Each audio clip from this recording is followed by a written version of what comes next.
Right, not sure how this is going to work because I'm at Siem Reap Airport at the moment, so I'm holding my phone, so I apologise if it's shaking a bit and jumping up and down. Anyway, I'm starting my journey back to Myanmar after leaving Myanmar last March when there was the earthquake in Mandalay. Yeah.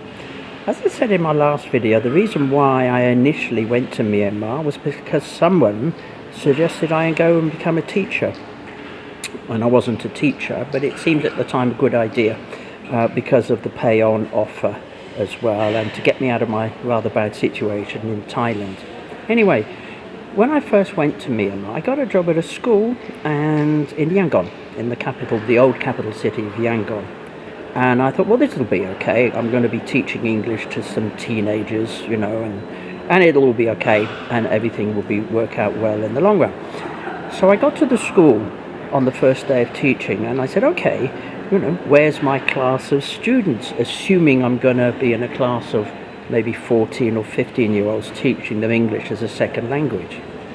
So the principal showed me to the classroom, which had extremely small chairs, you know, very, very small plastic chairs. And I thought, this looks a bit strange. And she said, you're teaching kindergarten, yeah? You're teaching them to sing English nursery rhymes. Oh my God. And so that's what I started doing. A classroom of about 20 little 4-year-old kids, Burmese kids, who we all sat there on these tiny little chairs, me almost falling off the chair, of course. And I sang English nursery rhymes at the age of 53 years old. And so I did that with the help of some young female Burmese teaching assistants. And so I did that all week, and at the end of the week I thought, this is terrible, this is absolutely terrible, I'm going to go back to Thailand.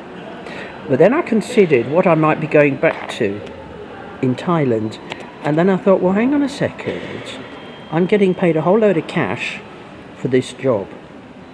This job is the easiest thing in the world. I'm not teaching very, you know, chemistry or something to very smart 17-year-old students who are going to ask me and grill me with difficult questions about chemistry and science or even English grammatical clauses.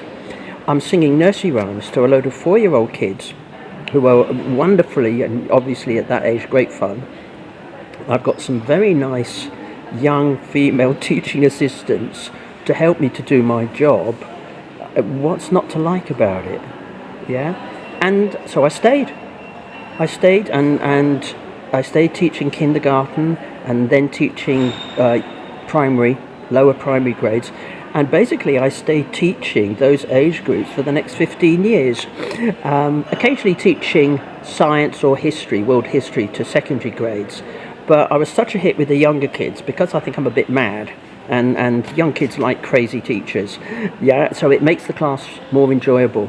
And so I was a very, very popular teacher, still am a very popular teacher because I teach online, and almost all the students I teach online are under 11 years old, because I teach science and English online.